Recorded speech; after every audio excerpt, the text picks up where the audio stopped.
নাচবা? একটু হবার তালন সেটা তো লইতো না। তাই তাহলে ভিডিও রাখ 2 মাস 2-3 মানে 2-1 মিনিট। কথা বলে সে বলতো না কইছি হ্যাঁ কথা বলে সে বলতো না। সেলফিটা হইতো না। ওই যে বলগা ভিডিও বানাই ভাইজান না স্যার কি ভিডিও বানাই দিতেছি, এটাতে পরে ভয়েস দিমু। যে মূলত যে বিষয়টা রয়েছে যে আমার বাবার কিন্তু বয়স হয়েছে প্রায় কত আব্বা 90 বছর হইব। 90 বছর। সেই বাবাও কিন্তু আমাদের মতো একদিন এরকম যৌবনকালের জোয়ান ছিল, অনেক দেখতে সুন্দর ছিল। আজকে তার দিক তাকালে কিন্তু আমাদের জীবনের ভুলগুলি আমরা বুঝতে পারি, ভুল পথ থেকে আমরা যেন মুক্ত হতে পারি।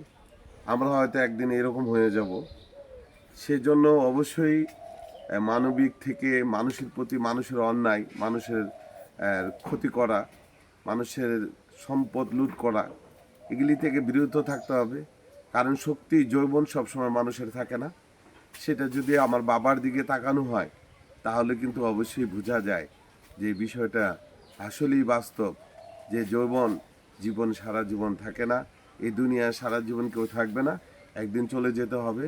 অবশ্যই সত্যের সন্ধানে সকলেই এই মানুষটাকে ফলো করলে বোঝা যায়।